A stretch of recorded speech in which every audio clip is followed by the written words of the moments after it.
Walmart doesn't openly advertise most of its price-matching behavior anymore, but the app and in-store systems still adjust prices in specific situations based on matching rules, timing, and item verification.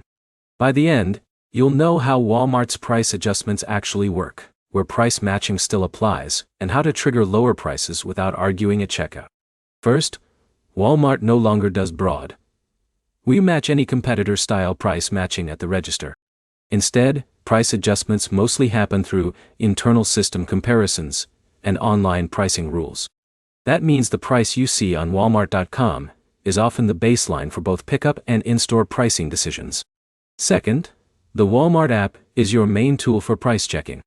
When you scan an item in store using the app, it often shows a lower online price if one exists. In many cases, that lower price can be applied by switching the order to pickup or delivery instead of paying in store. Third, timing matters for price changes. Walmart online prices can shift multiple times per day based on inventory and demand. Items like electronics, home goods, and seasonal products often drop in price overnight or early morning when stock is being rebalanced. Fourth, store-specific pricing plays a role. The same item can have different prices depending on location. If you check nearby stores in the app, you may find the same product listed cheaper at another Walmart just a few miles away, especially in dense urban areas. Fifth, clearance tags inside stores often lag behind system pricing. That means an item marked at one price on the shelf may already have a lower barcode price in the system. Scanning it in the app is the only way to confirm the real current price. Sixth, Walmart online pickup discount behavior can appear during fulfillment. Some items are priced slightly lower for pickup orders compared to in-store shelf prices because Walmart saves costs on staffing and checkout processing. Seventh,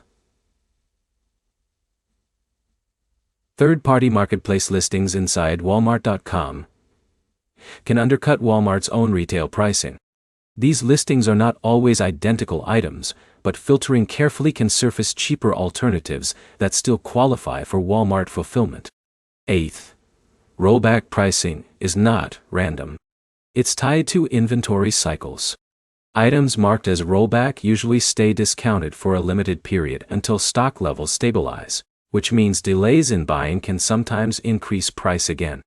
All of this works together under one system rule. Walmart prioritizes digital pricing over shelf pricing, and most price match opportunities now happen through app verification instead of cashier negotiation. If you want to consistently pay less, start by scanning every item in the Walmart app before checkout and switching to pickup when a lower online price appears. That single habit captures most of the price differences that still exist. Subscribe for more breakdowns that make retail pricing easier to understand and use to your advantage.